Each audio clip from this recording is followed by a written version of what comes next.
চলে এলাম আবার। তোমরা যারা আমার খাবার ভিডিও দেখতে ভালোবাসো, এই যে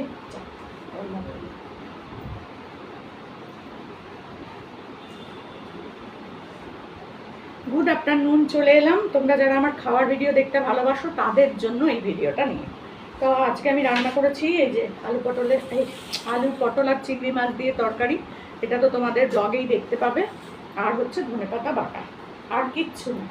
তো চলো খেতে থাকি, আর গল্প করতে থাকি তোমাদের সাথে। আর চুপচাপ খেতে আমি একদম পারি না, বুঝলে।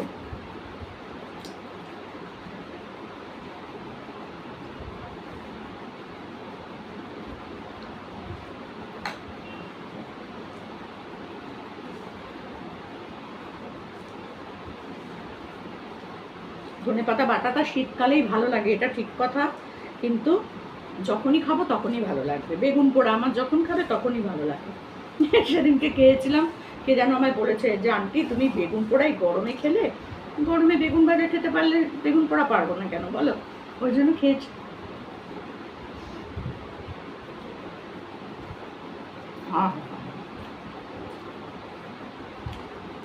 তবে একটু ঝাল হলে ভালো হতো, ঝালটা একটু কম হয়ে গেছে, লঙ্কাগুলো ঝাল নেই।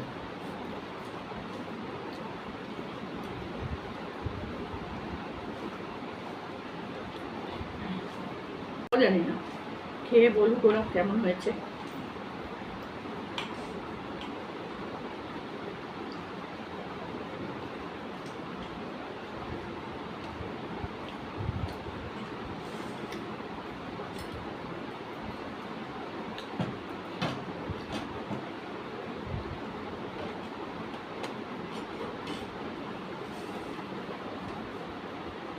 অনেকদিন পর ধনেপাতা বাটা খাচ্ছি, অনেকদিন পর।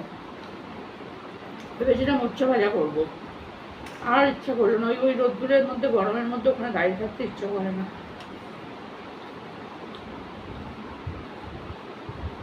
সকাল সকাল উঠতেও পারি না যে রোদ্দুর আসার আগে। অবশ্য তখন অব্দি রোদ্দুর আসেনি আমি যতক্ষণ কাজ করেছি, কিন্তু গরম তাপটা তো আসছে। সকাল সকাল উঠে করতে পারি না গো।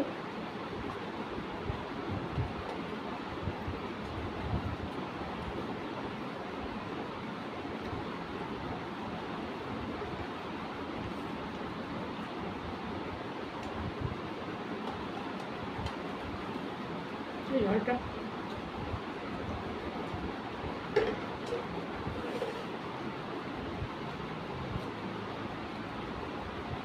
তোলায় হাতে রাখতে,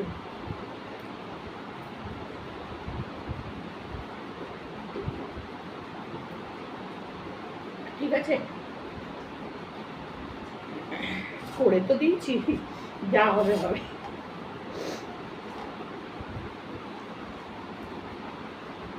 আমার বাড়িতে আসলে হয় নিজে রেঁধে খাও, না হলে অর্ডার দিয়ে খাও ভালো খেতে হলে। আর আমার হাতের খেতে হলে ওরকমই হবে, ওরকমই খাও।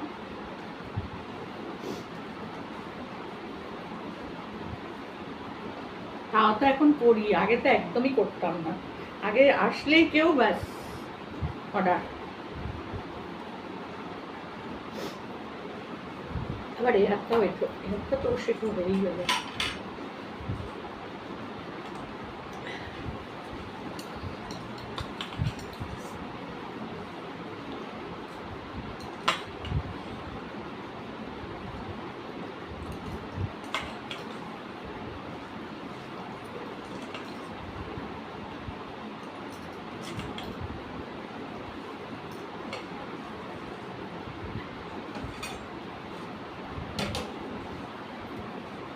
ওরে বাবা,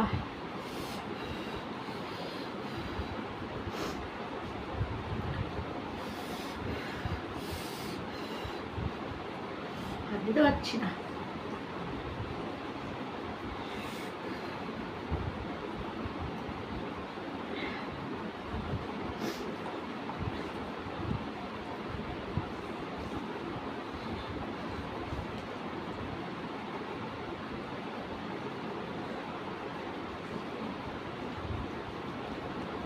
ঠিক আছে বলেছে, তার মানে ঠিক আছে। যা,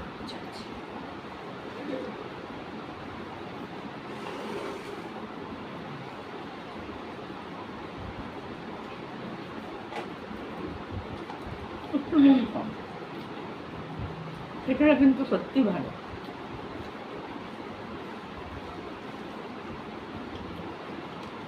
তার মানে আমি রান্না শিখে গেছি, জানো তো। যারা আমায় বলতো তাদেরকে বলছি মোটামুটি রান্না শিখেছি।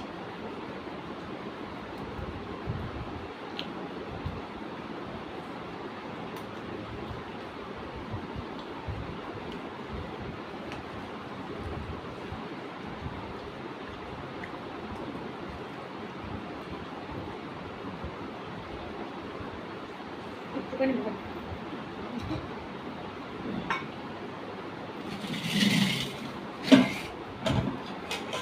তো অনেক হয়ে গেছে। এই বাবা, আরেকটা খাতা আমি নিই।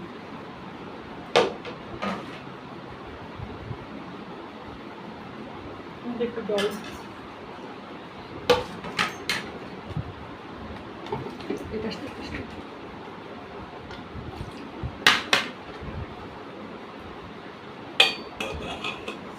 ভালো হয়েছে বলে দেখো আরেকটু ভাত নিলাম।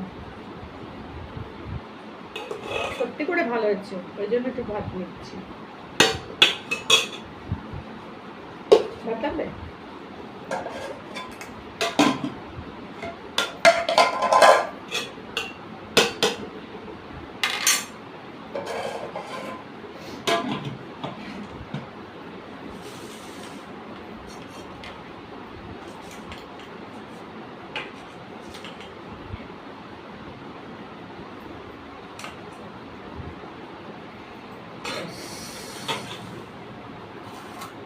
চলো, ভালো হয়েছে রান্না। এখন একটু বেশিই ভাত খাই, আর কি করবো।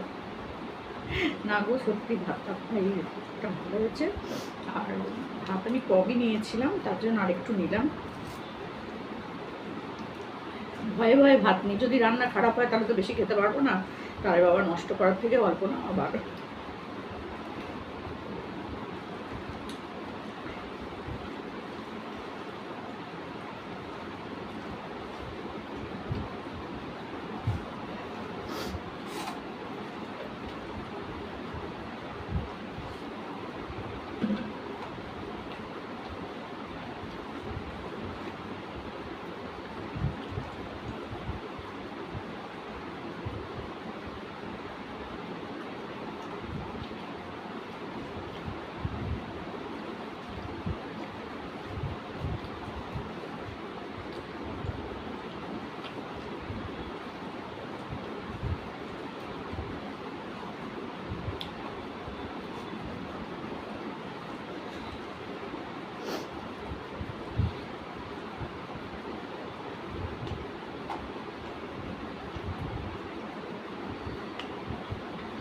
কথাই বলতে পারছি না, এত ভালো রান্না করেছি আমি কথাই বলতে পারছি না। খেয়েই যাচ্ছি। এই রান্নাটা আমার মা যা করতো না, এর মধ্যে কিন্তু লাস্টে আমি ধনেপাতাও দিয়েছিলাম, সেটা আর তোমাদের সাথে শেয়ার করতে পারিনি।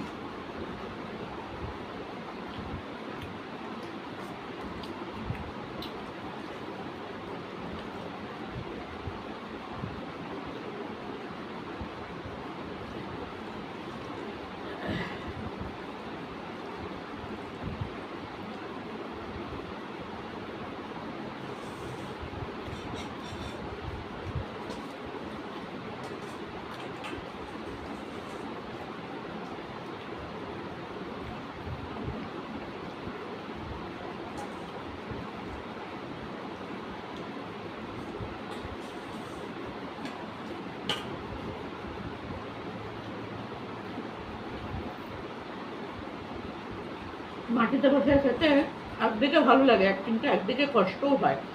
যারা চেয়ার টেবিলে খায় না, মাটিতে বসে খেতে অসুবিধা হয়।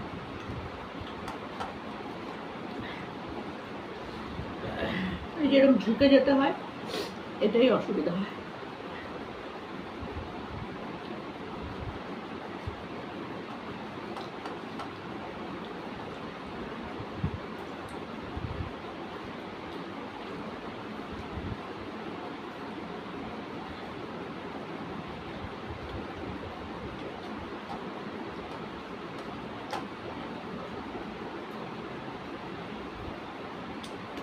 বিশাল পেট ভরে গেছে।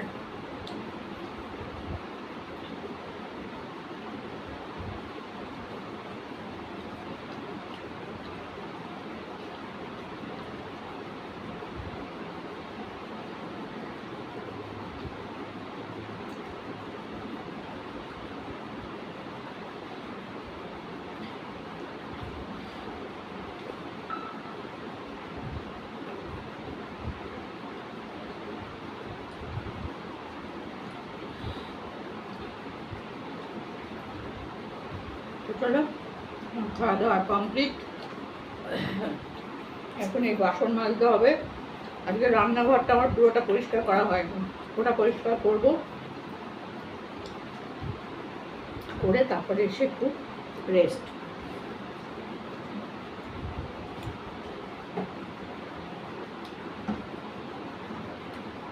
কমপ্লিট। যদি ভালো লাগে অবশ্যই লাইক কমেন্ট করো, আর নতুন যদি কেউ দেখো তাহলে অবশ্যই সাবস্ক্রাইব করে দিও। আর আমার খাওয়ার ভিডিও দেখতে যারা ভালোবাসো তাদের জন্য আমি প্রতিদিন খাবার ভিডিও দেব, যদি কোনো প্রবলেম না হয়।